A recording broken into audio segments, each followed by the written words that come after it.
ರಮೇಶ್ ಕುಮಾರ್ ಅವರ ಈ ಹೇಳಿಕೆ ಭಾರತೀಯ ಜನತಾ ಪಾರ್ಟಿ ನಾವು ಖಂಡನೆಯನ್ನ ಮಾಡ್ತೇವೆ. ರಮೇಶ್ ಕುಮಾರ್ ಅವರು ಮಾಜಿ ಸ್ಪೀಕರ್ ಏನಿದ್ದಾರೆ ಅವರ ಯೋಗ್ಯತೆ ಏನು ಅಂತಕ್ಕಂಥದ್ದು ಅವರ ಕ್ಷೇತ್ರದ ಮತದಾರರಿಗೆ ಗೊತ್ತಿದೆ. ಹಾಗಾಗಿನೇ ಕಳೆದ ಚುನಾವಣೆಯಲ್ಲಿ ಅವರು ಸೋಲಿಸಿರ್ತಕ್ಕಂಥದ್ದು. ಇವತ್ತು ಆಚಾರವಿಲ್ಲದ ನಾಲಿಗೆ, ಇವತ್ತು ಅವರ ನಾಲಿಗೆ ಅವರ ಸಂಸ್ಕೃತಿಯನ್ನು ತೋರಿಸ್ತದೆ. ಅವರ ನಾಲಿಗೆ ಅವರ ಸಂಸ್ಕೃತಿಯನ್ನು ತೋರಿಸ್ತದೆ. ಒಬ್ಬ ಮುಖ್ಯಮಂತ್ರಿಗಳ ಸ್ಥಾನದಲ್ಲಿ ಕೂತಿರ್ತಕ್ಕಂಥ ಮಾನ್ಯ ಸಿದ್ದರಾಮಯ್ಯನವರು 6.5 ಕೋಟಿ ಜನರಿಗೆ ಮುಖ್ಯಮಂತ್ರಿಗಳು ಅನ್ನೋದನ್ನ ಕೂಡ ಮರೆತು ಈ ದೇಶದ ಪ್ರಧಾನಮಂತ್ರಿ, ಗೌರವಾನ್ವಿತ ಪ್ರಧಾನಮಂತ್ರಿಗಳ ಬಗ್ಗೆ ಅವರು ಹೇಳಿರ್ತಕ್ಕಂಥ ಹೇಳಿಕೆ, ಒಬ್ಬ ನಾಲಾಯಕ್ ಪ್ರಧಾನಮಂತ್ರಿ ಅಂತಕ್ಕಂಥ ಉದ್ದಟತನದ ಹೇಳಿಕೆ ಇವತ್ತೇನು ಮಾನ್ಯ ಮುಖ್ಯಮಂತ್ರಿಗಳು ಕೊಟ್ಟಿದ್ದಾರೆ. ಇವತ್ತು ರಾಜ್ಯದಲ್ಲಿ ಸಂಪೂರ್ಣವಾಗಿ ಕಾನೂನು ಸುವ್ಯವಸ್ಥೆ ಹಾಳಾಗಿದೆ. ಕಾನೂನು ಸುವ್ಯವಸ್ಥೆ ಸಂಪೂರ್ಣವಾಗಿ ಹಾಳಾಗಿದೆ. ಈ ದರಿದ್ರ ಕಾಂಗ್ರೆಸ್ ಸರ್ಕಾರ ಅವರ ಗ್ಯಾರಂಟಿನ ಬಿಡಿ, ಇವತ್ತು ನಾಡಿನ ಮಹಿಳೆಯರಿಗೆ ರಕ್ಷಣೆಯನ್ನು ಕೊಡ್ತಕ್ಕಂಥ ವಿಚಾರದಲ್ಲೂ ಕೂಡ ಅವರ ನಾಲಾಯಕತನ ಇವತ್ತು ಪ್ರದರ್ಶನ ಮಾಡ್ತಾ ಇದ್ದಾರೆ. ಇಂಥ ನಾಲಾಯಕ್ ಸರ್ಕಾರಕ್ಕೆ ರಾಜ್ಯದ ಜನರು ಇವತ್ತು ಮುಂದಿನ ದಿನಗಳಲ್ಲಿ ಉತ್ತರವನ್ನು ನೀಡ್ತಾರೆ. ಇಂಥ ನಾಲಾಯಕ್ ಸರ್ಕಾರ ನೇಹ ಹತ್ಯೆ ಪ್ರಕರಣದಲ್ಲಿ ನಾಚಿಕೆ ಆಗಬೇಕಿತ್ತು. ಕಾಂಗ್ರೆಸ್ ಸರ್ಕಾರಕ್ಕೆ ನಾಚಿಕೆ ಆಗಬೇಕಿತ್ತು. ಒಂದು ಜವಾಬ್ದಾರಿತ ಸರ್ಕಾರ ಆ ಹೆಣ್ಣು ಮಗಳು ಹತ್ಯೆ ಆದಾಗ ರಾಜ್ಯದ ಮುಖ್ಯಮಂತ್ರಿಗಳ ಆದಿಯಾಗಿ ಯಾವುದೇ ಒಬ್ಬ ಸಚಿವ ಇವತ್ತು ಮನೆಗೆ ಹೋಗಿ ಆ ಕುಟುಂಬಕ್ಕೆ ಸಾಂತ್ವನ ಹೇಳ್ತಕ್ಕಂಥ ಪ್ರಯತ್ನ ಮಾಡೋದಿಲ್ಲ, ಆ ಕುಟುಂಬಕ್ಕೆ ಧೈರ್ಯ ಕೊಡ್ತಕ್ಕಂಥ ಕೆಲಸ ಮಾಡೋದಿಲ್ಲ. ಅದರ ಬದಲಾಗಿ ತೇಜವಧೆಗೆ ಮಾಡ್ತಕ್ಕಂಥ ದುಸ್ಸಾಹಸಕ್ಕೆ ಕೈ ಹಾಕಿದ್ದಾರೆ. ಇವತ್ತು ದುಶ್ಯಾಸನ ಪ್ರವೃತ್ತಿಯನ್ನು ಇವತ್ತು ರಾಜ್ಯದ ಮುಖ್ಯಮಂತ್ರಿಗಳು ವರ್ತನೆ ಮಾಡ್ತಾ ಇದ್ದಾರೆ.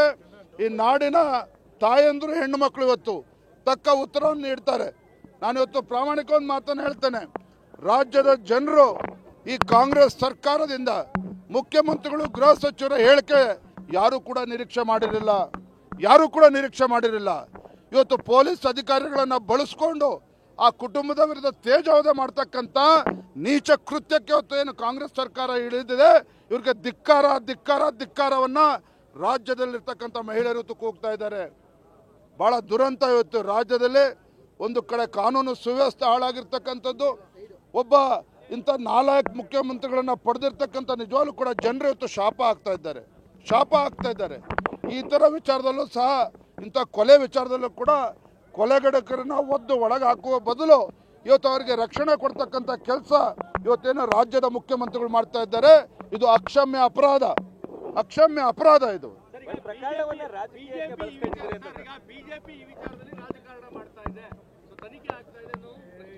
ಏನ್ರಿ ತನಿಖೆ ಮಾಡ್ತಾರೆ ಇವರು? ಏನ್ ತನಿಖೆ ಮಾಡ್ತಾರೆ? ಜವಾಬ್ದಾರಿ ಇರ್ತ ಸರ್ಕಾರ ನಡ್ಕೊಳ್ತಕ್ಕಂಥ ರೀತಿನ ಇದು. ಒಬ್ಬ ಮಂತ್ರಿ, ಒಬ್ಬ ಮುಖ್ಯಮಂತ್ರಿ ಹೋಗಿ ಕುಟುಂಬವನ್ನ ಭೇಟಿ ಮಾಡೋದಿಲ್ಲ. ಇವತ್ತು ಯಾರು ಅಲ್ಲಿ ಇವತ್ತು ಹತ್ಯೆ ಮಾಡಿದ್ದಾರೆ ಅವ್ರ ಬಗ್ಗೆ ಒಬ್ಬನು ಕೂಡ ಹೇಳಿಕೆ ಕೊಟ್ಟಿಲ್ಲ. ರಕ್ಷಣೆ ಕೊಡ್ತಕ್ಕಂಥ ಕೆಲಸ ಮಾಡ್ತೀರಿ. ಏನ್ ತನಿಖೆ ಇವರಿಂದ ನಿರೀಕ್ಷೆ ಮಾಡ್ತೀರಿ?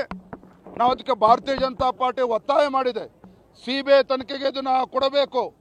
ನಿಮ್ಮ ಬೂಟಾಟಿಕೆ ನಮ್ಗೆ ಅವಶ್ಯಕತೆ ಇಲ್ಲ. ನಿಮ್ಮ ಅಖಂಡ ಶ್ರೀನಿವಾಸ ಮೂರ್ತಿ, ನಿಮ್ಮ ದಲಿತ ಶಾಸಕನನ್ನು ಯಾವ ರೀತಿ ನೀವು ರಕ್ಷಣೆ ಮಾಡ್ಕೊಂಡಿದ್ದೀರಿ ಗೊತ್ತಿದೆ ನಮಗೆ.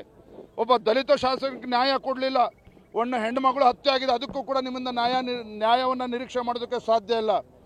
ಇಂಥ ತೇಜವಧೆ ಮಾಡ್ತಕ್ಕಂಥ ನೀಚ ಕೆಲಸಕ್ಕೆ ಹಿಡಿದಿರ್ತಕ್ಕಂಥ ರಾಜ್ಯ ಸರ್ಕಾರ ಇವರಿಂದ ತನಿಖೆ ಸರಿಯಾಗಿ ಆಗ್ತದೆ ಅಂತ ನಿರೀಕ್ಷೆ ಮಾಡೋದಕ್ಕೆ ಸಾಧ್ಯನ? ಹಾಗಾದ್ರೆ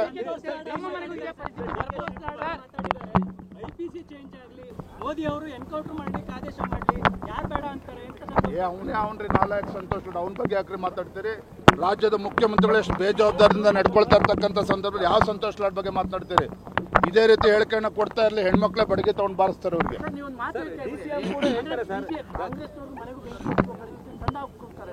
ನೋಡ್ರಿ, ಎಲ್ಲರೂ ಉಂಟೇನ್ರಿ.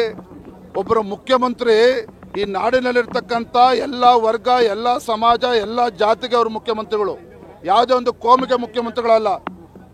ಇವತ್ತು ಕಾಂಗ್ರೆಸ್ ಪಕ್ಷ ಅಧಿಕಾರಕ್ಕೆ ಬಂದಿದೆ ಅಂತ ಹೇಳಿದ್ರೆ ಕೇವಲ ಅಲ್ಪಸಂಖ್ಯಾತರ ಮತಗಳಲ್ಲಿ ನಂಬ್ಕೊಂಡು ಅಧಿಕಾರಕ್ಕೆ ಬಂದಿದ್ದಾರೆ. ಹಾಗಾದ್ರೆ ಈ ಕೆಟ್ಟ ನಡವಳಿಕೆ ಏನಿದೆ ಇವತ್ತು ಕಾಂಗ್ರೆಸ್ ಸರ್ಕಾರದ ಕೆಟ್ಟ ನಡವಳಿಕೆ, ಇವತ್ತು ಯಾರು ಕೂಡ ಇದನ್ನ ಕ್ಷಮಿಸತಕ್ಕಂಥ ಪ್ರಶ್ನೆ ಇಲ್ಲ. ಯಾರು ಕೂಡ ಕ್ಷಮಿಸೋದಕ್ಕೆ ಸಾಧ್ಯ ಇಲ್ಲ.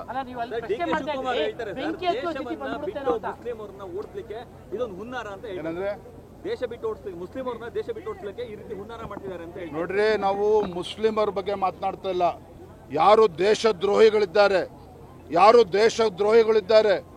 ಯಾರು ಇವತ್ತು ಕೊಲೆಗಡಕರಿದ್ದಾರೆ, ಅವರಿಗೆ ರಕ್ಷಣೆ ಕೊಡ್ತಕ್ಕಂಥ ಕಾಂಗ್ರೆಸ್ ಸರ್ಕಾರಕ್ಕೆ ಇವತ್ತು ನಾವು ಮಾತನಾಡ್ತಾ ಇರ್ತಕ್ಕಂಥದ್ದು.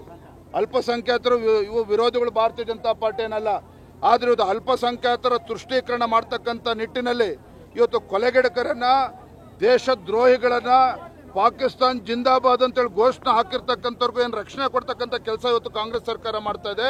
ಇದಕ್ಕೆ ತಕ್ಕ ಉತ್ತರ ನಾವು ನೀಡ್ತೇವೆ ಬರುವಂತ ದಿನಗಳಲ್ಲಿ. ಹೀಗೆ ಮುಂದುವರೆದ್ರೆ ರಾಜ್ಯದಲ್ಲಿ ಏನಾಗಬಹುದು ಅಂತೇಳಿ ಜನರ ಮನಸ್ಥಿತಿ, ಜನರ ಪರಿಸ್ಥಿತಿ ಮತ್ತು ಜನರು ಏನ್ ಮಾಡಬಹುದು ಅಂತ ಈ ರೀತಿ ನೋಡ್ರಿ, ಈ ಒಂದು ಬೇಜವಾಬ್ದಾರಿತನದಿಂದ ಏನು ಸರ್ಕಾರ ನಡ್ಕೊಳ್ತಾ ಇದೆ, ಇವತ್ತು ರಾಜ್ಯದಲ್ಲಿ ಇವತ್ತು ಅರಾಜಕತೆ ಸೃಷ್ಟಿ ಆಗಿದೆ. ಜನರ ತಾಳ್ಮೆಗೂ ಕೂಡ ಅದಕ್ಕೆ ಇತಿಮಿತಿಗಳಿದೆ. ಆ ಇತಿಮಿತಿ